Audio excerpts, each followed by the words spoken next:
আসসালামু আলাইকুম। দীর্ঘ প্রায় 4 মাস পর আবার তোমাদের সঙ্গে আমার কথা হচ্ছে। প্রিয় শিক্ষার্থীরা, তোমরা কেমন আছো সবাই? কেমন আছো সবাই প্রশ্নটা করে আমার একটা কবিতার লাইন মনে পড়ে গেল। থাকবো না কো বদ্ধ ঘরে। আসলেই কার বা মন চায় বদ্ধ ঘরে থাকতে? বিশেষ করে তোমাদের বয়সীদের জন্য। ভবিষ্যতে ভালো কিছু পেতে হলে আমাদের কি সবসময় কিছু না কিছু ছাড় দিতে হয়। তো এটাও আমরা সেরকমই মনে করব। এবার আমরা আজকে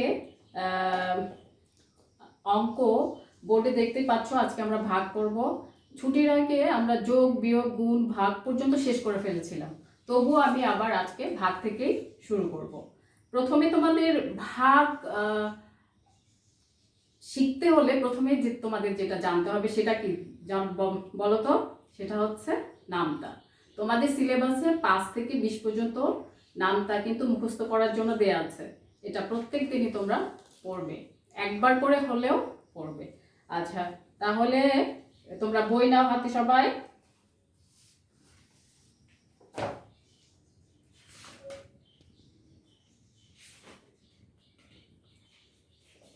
সবাই বই বের করেছ? থাক, বইটা কাছেই থাক। আগে আমরা কিছু ভাগ সম্পর্কে ছোট ছোট কিছু বিষয় জেনে নিই। যদিও এগুলো আমাদের ক্লাসে হয়ে গিয়েছিল, আবার আমি বলছি। ভাগ কি? ভাগ হচ্ছে বিয়োগের সংক্ষিপ্ত রূপ। ভাগ কি? ভাগ হচ্ছে বিয়োগের সংক্ষিপ্ত রূপ। ভাগের কয়টি অংশ আছে? ভাগের 4টি অংশ আছে। আমি বোর্ডে সেটা দেখিয়ে দিচ্ছি।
ভাগের এই 4টি অংশ থাকে। তাহলে আমি এখানে লিখেছি ভাজক, ভাজ্য, ভাগফল, ভাগশেষ। তাহলে ভাজ্য কোনটা? ভালো করে মনোযোগ দিয়ে শুনবে, এটা তোমরা কিন্তু এলোমেলো করে ফেলো। ভাজ্য কোনটা, ভাজক কোনটা। ভাগশেষ, ভাগফল তোমরা মনে রাখতে পারো, কিন্তু ভাজক আর ভাজ্যটা উল্টাপাল্টা করে ফেলো। এই জন্য তোমরা খুব মনোযোগ দিয়ে শোনো। ভাজ্য হচ্ছে যাকে ভাগ করা হয়। খুব ভালোভাবে শোনো, যে সংখ্যাটাকে ভাগ করা হয় সেটা কি? ভাজ্য। আর যাকে দিয়ে ভাগ করা হয়, যাকে দিয়ে যে সংখ্যাটা দিয়ে ভাগ করা হয় সেটা হচ্ছে ভাজক। সেটা হচ্ছে ভাজক। আমরা আম্মুকে রান্না করতে দেখি না? ভাজে কি করে?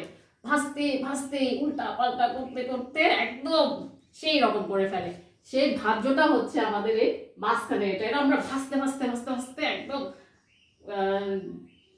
ঝনঝনা করে ফেলবো, সেটাই হচ্ছে ভাজ্য। মনে থাকবে? তাহলে যে যে সংখ্যাটাকে আমরা ভাগ করি সেটা ভাজ্য, আর যাকে দিয়ে ভাগ করি সেটা ভাজক। এখন ভাগ করে যে ফলটা পাওয়া যাবে সেটা ভাগফল। তাহলে এটা আমরা একটু ভাগ করি তো। এখানে ভাজক কত আছে? ভাজক হলো, আমরা কি দিয়ে এখানে ভাগ করছি? 5 দিয়ে। তাহলে 5টা কি? ভাজক। আর কাকে ভাগ করছি? 14কে। 14টা হচ্ছে ভাজক, ভাজ্য। আর আগে বলেছিলাম ভাগের জন্য কি জানতে হবে? অবশ্যই জানতে হবে, সেটা হচ্ছে নামতা। নামতা না হলে তুমি নিয়ম যতই জানো, তুমি কিন্তু ভাগ অঙ্ক করতে পারবে না। তাহলে আমরা কোনটা 14 ঘরের নামতা পড়বো না 5 ঘরে পড়বো? ভাজক যেটা যেটা দিয়ে ভাগ করব সেই ঘরের নামতাটা আমাকে পড়তে হবে। তাহলে 5 ঘরের নামতাটা পড়ো। 5 কে 5, 5 দুগুণে 10, 3 পাঁচা 15। এখানে ভাজ্যটা খেয়াল করবে যে আমরা যে সংখ্যাটিতে ভাগ করব সেই সংখ্যাটার চেয়ে ভাজ্যটা বেশি। যে সংখ্যা দিয়ে আমরা ভাজ্যকে ভাগ করব, নামতা যেমন 3 5 15, 14-র চেয়ে বেশি হয়ে যাচ্ছে, সেটা দিয়ে করা যাবে না। তাহলে তার কম কম করা যাবে, কিন্তু বেশি হলে কিন্তু সেই ঘরটা দিয়ে ভাগ করা যাবে না। তাহলে 5 × 5, 5 × 10, 2 বার দিব আমরা।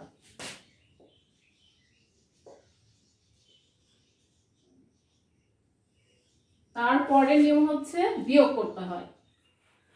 যদি মিলে যেত 14ই হতো এখানে, তাহলে বিয়োগ করতে হতো না। যখন ভাজ্যর চেয়ে যদি কম হয় তাহলে সেটা বিয়োগ করতে হবে। তাহলে 14 থেকে 10 বাদ দিলে কত থাকে? 4। তাহলে এখন দেখো,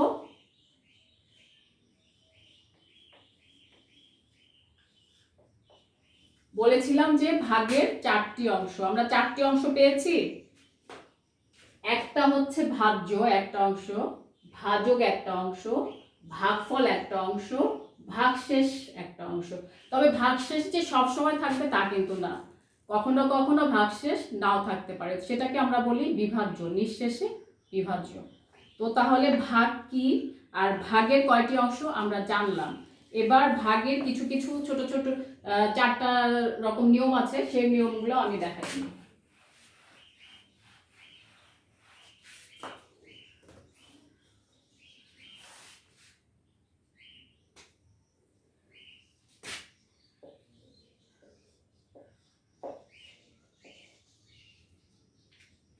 এখানে ভাজক কত? এখানে ভাজক হচ্ছে 2 আর ভাজ্য 13। সব সময় আমরা প্রথম ঘরটা আগে দেখব, ভাজ্যর প্রথম সংখ্যাটা আগে দেখব। যদি প্রথম সংখ্যাটা ভাজকের চেয়ে ছোট হয় তাহলে আমরা দ্বিতীয় সংখ্যাটাও নেব। তাহলে কত হলো? 13। এখন ওই যে প্রথমে আমি যে দেখালাম 5-এর যে সংখ্যাটা দিয়ে ভাগ করতে হবে সেই ঘরের নামতা করতে হবে। তাহলে আমরা 2 এর ঘরের নামতা করি। 2 × 1 = 2, 2 × 2 = 4, 3 × 2 = 6, 4 × 2 = 8, 5 × 2 = 6, 6 × 2 = 12, 7 × 2 = 14। তাহলে 13-র চেয়ে 7 দিয়ে 2-কে গুণ করলে 7 × 2 = কত হচ্ছে? 14। ওটা করা যাবে না, বেশি করা যাবে না, হয় সমান সমান থাকবে, না হলে কিছু কম থাকতে হবে। তাহলে আমরা এখানে 6 × 2 = 12 লিখি।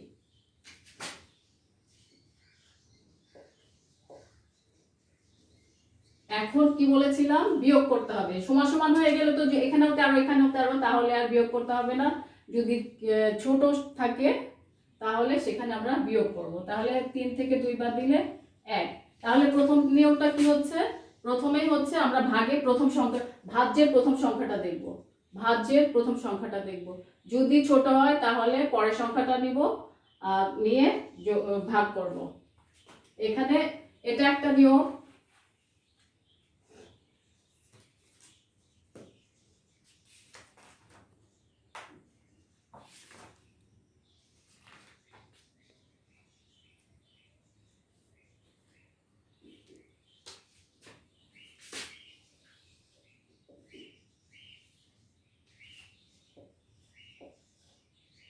এখানে দেখো ভাজক 4 আর ভাজ্য হচ্ছে 96। তাহলে আমরা প্রথমে কি বলেছি? ভাজক আর ভাজ্যের প্রথম সংখ্যাটা আমরা দেখব। ভাজক হচ্ছে 4 আর ভাজ্যের প্রথম সংখ্যাটা হচ্ছে 9। তাহলে 4-এর চেয়ে 9 তো বড়, তাহলে আমরা ভাগ করতে পারবো না একটাকেই?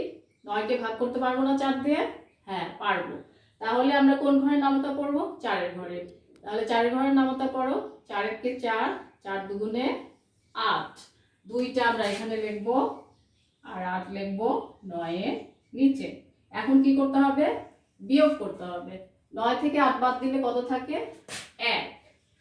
এবার এইখানে দেখো ভাজক হলো 4 আর এখানে বিয়োগ করে হয়েছে 1। 1-কে কি ভাগ করা যাবে?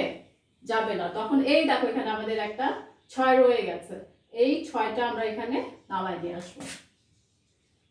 এখন কত হলো? 16। এবার আমরা 4 দিয়ে 16-কে ভাগ করব।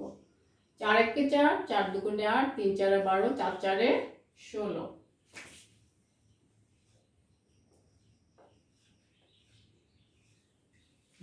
শেষ। তাহলে প্রথমটা কি বলেছিলাম? প্রথম নিয়মটা হচ্ছে যদি ভাজকের প্রথম সংখ্যাটা ভাজকের চেয়ে ছোট হয় তাহলে দ্বিতীয় সংখ্যাটা নিব, এটা প্রথম নিয়ম। দ্বিতীয় নিয়ম হচ্ছে যে যদি প্রথম সংখ্যাটাই ভাজকের চেয়ে বড় থাকে তাহলে আর আমাদের পরের সংখ্যাটা নিতে হবে না।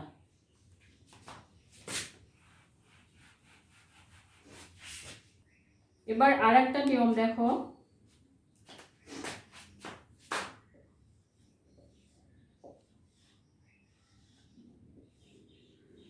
এখানে ভাজক কত? 2 আর ভাজ্য 60। প্রথম সংখ্যাটা ভাজকের চেয়ে বড় আছে, তাহলে প্রথমে আমরা 6কে ভাগ করব। আমি আর নামতা প্রথম থেকে বলছি না, সরাসরি বলছি 3 দুগুণে 6।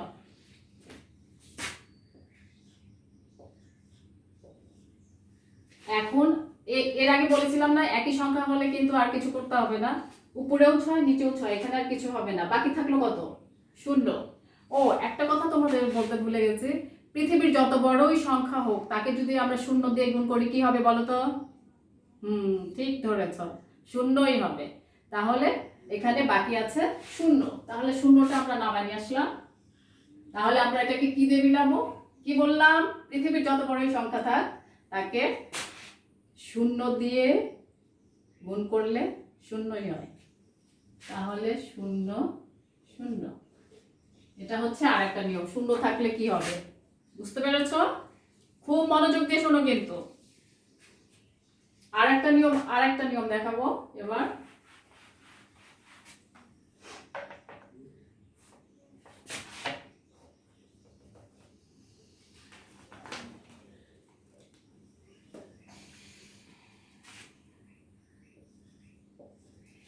এই অঙ্কগুলো তোমাদের যেগুলো দেখাচ্ছে এগুলো কিন্তু তোমাদের বইয়ে আছে। এই অঙ্কটা আছে তোমাদের 68 পৃষ্ঠার 2 নাম্বার, 68 পৃষ্ঠার 2 নাম্বার অঙ্কটা তোমাদের বইয়ের থেকেই কিন্তু আমি তোমাদেরকে বুঝাই দিচ্ছি।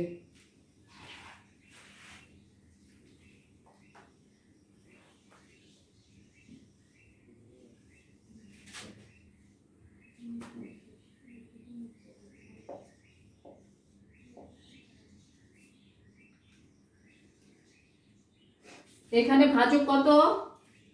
8 আর ভাজ্য 427। কিছুক্ষণ আগে বলেছিলাম না আমরা প্রথমে ভাজক আর ভাজ্যের প্রথম সংখ্যাটা দেখব, 8 এর চেয়ে 4 ছোট, তাহলে কি হবে? পরের সংখ্যাটাও 4 এর সঙ্গে নিতে হবে। তাহলে কত হলো? 42 হয়ে গেছে। 8 এর চেয়ে বড় হলো 42, 8 এর চেয়ে বড় না? হ্যাঁ বড়। এখন আমরা 8 এর ঘরের নামতা পড়ব। কি হবে? কত হবে বলো তো? 5 5 8টা 40, 5 8টা 40।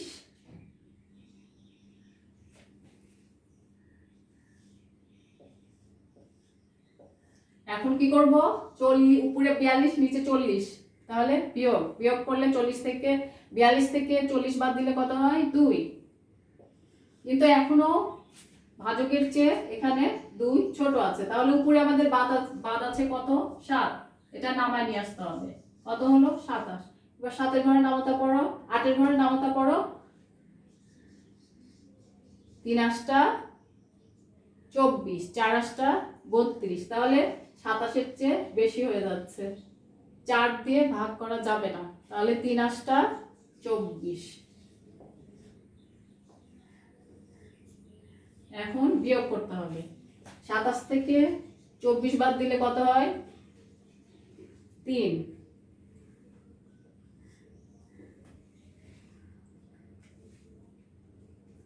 তাহলে বোঝা গেছে? এটা বুঝতে পেরেছো সবাই? আর একটা দেখাচ্ছি,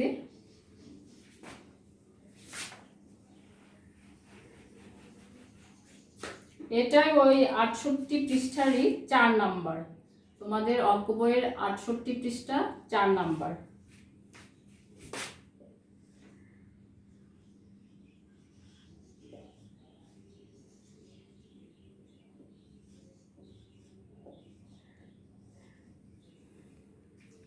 এটা কি হবে? এতক্ষণ তো অনেক নিয়ম বললাম, নিয়মগুলো ওই নিয়মগুলোর মধ্যেই কিন্তু আছে। কি হবে বলো তো? হ্যাঁ, প্রথমে আমরা শুধু 9কে ভাগ করব। 3 দিয়ে 9কে ভাগ করব, তাহলে 3 তিরিখে 9। এখন কি হবে, 9 9 মিলে গেল 0, কিছু লিখতে হবে না। এরপরে শুধু 6টা আগে নামাই নিয়ে আসি, 6 নামাই নিয়ে আসলাম। ভাজকের চেয়ে এখানে 6 বড় আছে, তাহলে কি হবে, 3-এর ঘরের নামতা পড়বো যাতে 6-এর সঙ্গে মেলে বা 6-এর চেয়ে কিছু কম হয়। 3 একে 3, 3 দুগুণে 6 মিলে গেল। তাহলে এখানে আর কিছু লেখা যাবে না, উপরে বাদ থাকলো কত, 2, 2 নামাই নিয়ে আসলাম।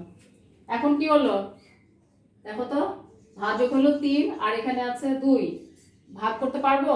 ছোট থাকলে কিন্তু ভাগ করা যাবে না। তাহলে যখন এরকম হবে তখন তোমাদেরকে সরাসরি যখন বিয়োগ করে যদি এখানে 2 হতো তাহলে কিন্তু এখানে 0 দেওয়া যেত না। বিয়োগ করার পর যদি 2 হতো, যেমন যদি ধরো এখানে 4 হতো, ধরো এখানে 4 হলো, বিয়োগ করে হলো 2, তাহলে কিন্তু এখানে 0 দেওয়া যেত না। কিন্তু এই 2টা কোথায় থেকে আসছে, এইখান থেকে আসছে, সরাসরি উপর থেকে আসছে, সেজন্য এখানে একটা 0 দিতে হবে। আর 0 দিয়ে গুণ করলে কি হয়, সব সময় 0ই হয়। তাহলে এটা হচ্ছে ভাগফল 320 আর ভাগশেষ 2।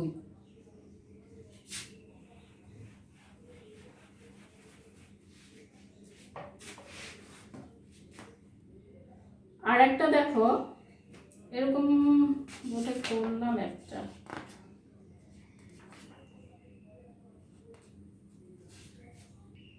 এবার আর একটা নিয়ম দেখো,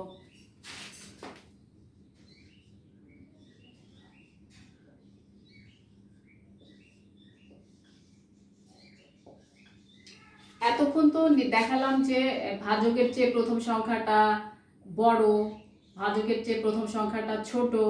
এবার দেখো ভাজকের যে সংখ্যাটা আছে প্রথম সংখ্যাটা ঠিক সেটাই আছে, তাহলে কি হবে, 8 একে 8, 8 একে 8, তাহলে কি হলো, যদি একটা বলেছি কি কি নিয়ম আবার মনে রাখো, একটা হলো ভাজকের চেয়ে ছোট হলে পাশের সংখ্যাটা নিতে হবে, ভাজকের চেয়ে প্রথম সংখ্যাটা বড় হলে শুধু ওই একটা সংখ্যা নিব, আর ভাজক এবং ভাজ্যের প্রথম সংখ্যাটা 1 হলে সবসময় 1 হবে, ভাগফল 1 হবে। 8 একে 8, আর এখানে থেকে গেল 0, আর ওই যে 0কে পৃথিবীর যত বড়ই সংখ্যা থাক 0 0ই হয়। এই বোঝা গেল? আর আমি যে তোমাদেরকে সবসময় বলছি যে ভাজকের চেয়ে ভাজ্য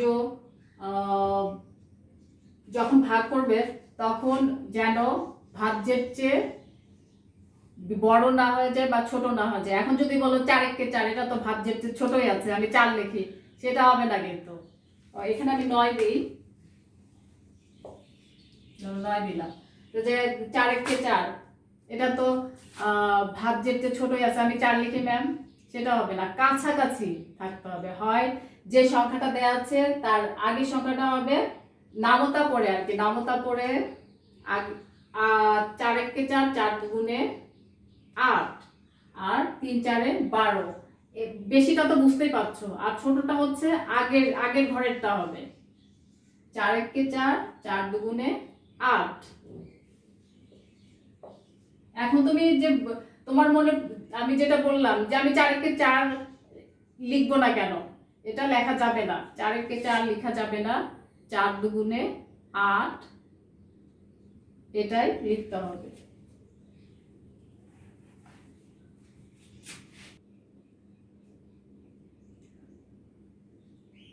আজকে তোমাদের ভাগের কথার অঙ্ক একটা করে দেখাচ্ছি, পরে আর বিস্তারিত জানাবো। তাহলে কথার অঙ্ক কিভাবে, ভাগের কথার অঙ্ক কিভাবে করতে হয় দেখো, অঙ্কটা কি আছে, 5টি ডিমের দাম 5টি ডিমের দাম 75 টাকা। একটি ডিমের দাম কত? 5টি ডিমের দাম যদি 75 টাকা হয়, একটি ডিমের দাম বেশি হবে না কম হবে সেটাকে বলো। অবশ্যই কম হবে। যখনই আমরা এরকম কম দেখব তখন কি করতে হবে, এখন তো আমরা ধরো যে ভাগের অঙ্কই করছি, এমনি বুঝতে পারছি যে এটা ভাগ হবে, কিন্তু যখন সব যোগ বিয়োগ গুণ ভাগ একসঙ্গে কথার অঙ্কগুলো থাকবে এলোমেলো করে দেওয়া, যে তখন কিন্তু অধ্যায়ের লেখা থাকবে না, এটা ভাগের অধ্যায় থেকে দেওয়া, এটা যোগের অধ্যায় থেকে দেওয়া, তখন মিশানো থাকবে। সেই জন্য তোমাদেরকে খেয়াল রাখতে হবে যে কেন এটা ভাগ, কি থেকে বুঝবো যে এটা ভাগ করতে হবে, এটা খেয়াল রাখবা। যখন বেশি কোনো কিছুর দাম কিংবা সংখ্যা দেওয়া থাকবে আর একটার বের করতে বলবে, তখন সেটা ভাগ করতে হবে। এখানে 5টি ডিমের দাম দেওয়া আছে, কয়টা? 5টা ডিমের দাম দেওয়া আছে 75 টাকা, আর বের করতে বলছে কি একটা ডিমের দাম। 5টা কি বেশি না? বেশি, আর 1 কম। তাহলে কি যখনই কম সংখ্যার কোনো কিছু বের করতে বলবে তখন কি হবে? ভাগ হবে। তাহলে কিভাবে লিখতে হবে?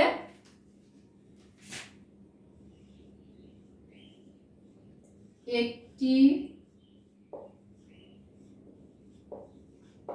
ডিমের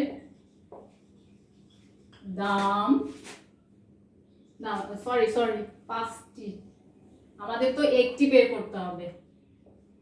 5টি ডিমের দাম কত? 75 টাকা। বের করতে হবে হচ্ছে একটি ডিমের দাম। 5টি যে দেয়া আছে 5টি ডিমের দাম কত? 75 টাকা, আর বের করতে হবে কি একটি ডিমের দাম। তাহলে আমরা লিখলাম 5টি ডিমের দাম 75 টাকা, অতএব একটি ডিমের দাম কি ভাগ 75। এখানে তোমরা যে 5 আগে লিখে 75 পরে লিখলে কিন্তু কাটা যাবে, যে 5 আগে লিখলাম ভাগ 75 লিখলাম, তাহলে কি হবে? এভাবে যদি সাজাও তাহলে কিন্তু এটা কাটা যাবে। সাজানোর নিয়ম হচ্ছে প্রথমে তোমাকে 75 লিখতে হবে যখন পাশাপাশি লিখবা, আর এখানে 5 লিখতে হবে। এত কি চেয়েছে? দাম চেয়েছে, তাহলে এখানে কি লিখতে হবে? টাকা।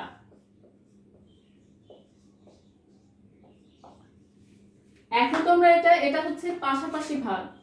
পাশাপাশি ভাগ তোমরা কিন্তু পাশাপাশি করতে পারবা না, তোমরা রাফ করে নিবা, পাশে এভাবে রাফ করে নিবা। তাহলে ভাগ তো আগে শিখালাম নিয়ম, কি করতে হবে? প্রথমে এই যে দেখো ভাজক 5 আর ভাজ্য হলো 75। প্রথম সংখ্যাটা কি? 5-এর চেয়ে 7 বড়, তাহলে আমরা 5 দিয়ে প্রথমে 7কে ভাগ করব। 5-কে 5, 5 দুগুণে 10, তাহলে 7-এর চেয়ে বড় হয়ে যাচ্ছে না? তাহলে আমরা একবার দিব, 5-কে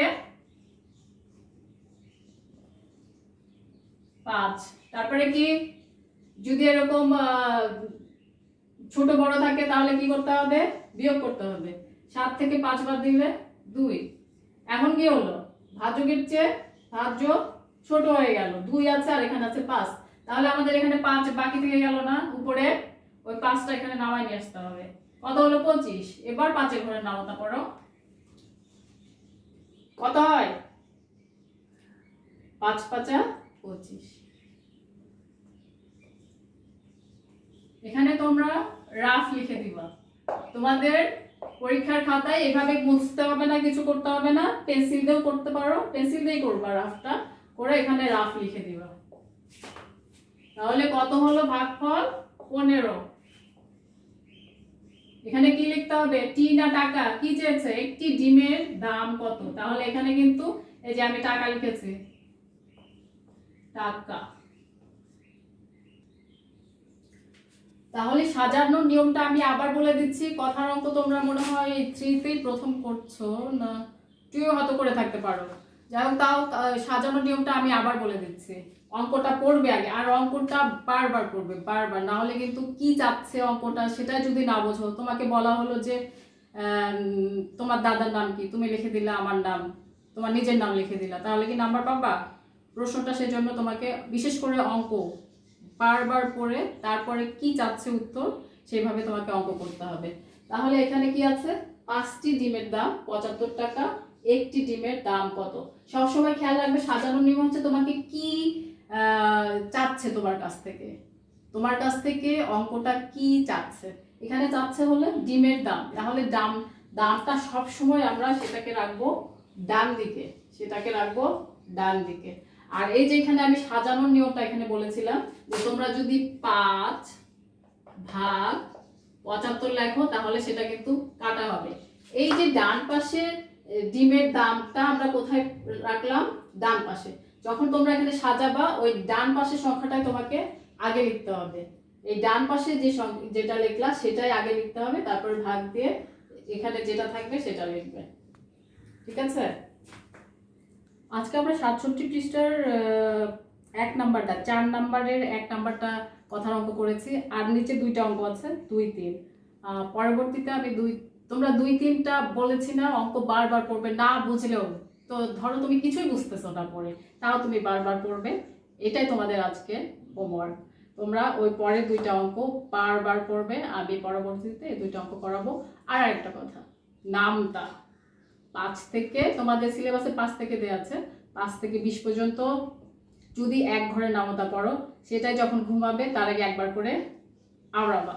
আবার ধরো পরের দিন তুমি 6 ঘরে পড়লা, শোয়ার সময় 5, 6, তারপরে দিন 7এর ঘরে পড়লা, 5, 6, 7, এরকম করে ঘুমানোর আগে একবার করে পড়বা। তাহলে দেখবে যে সুন্দর মনে থাকবে, নাহলে কিন্তু ভুলে যাবা। আর গুণ এবং ভাগের জন্য নামতা খুবই জরুরি, যেটা না হলে তুমি অঙ্কই করতে পারবে না, নিয়ম জানা থাকলেও অঙ্ক করতে পারবে না। তাহলে অঙ্ক আজকে এ পর্যন্তই। তোমরা সবাই ভালো থাকবে। আর এতদিনে নিশ্চয়ই কি নিয়মে হাত ধুতে হয় আমাদের করোনা থেকে সুস্থ থাকার জন্য, ভালো থাকার জন্য, সেটা নিশ্চয়ই জেনে গেছো। কতক্ষণ সাবান দিয়ে হাত ধুতে হয়? Yes, 20 second. এই 20 সেকেন্ড আমরা কি ঘড়ি ওয়াশরুমে লাগাবো? না, ঘড়ি দেখে দেখে করবো। এটার একটা সহজ নিয়ম আমি বলে দিচ্ছি, সেটা হচ্ছে তোমরা যারা মুসলিম তারা নিশ্চয়ই সূরা ফাতিহা জানো।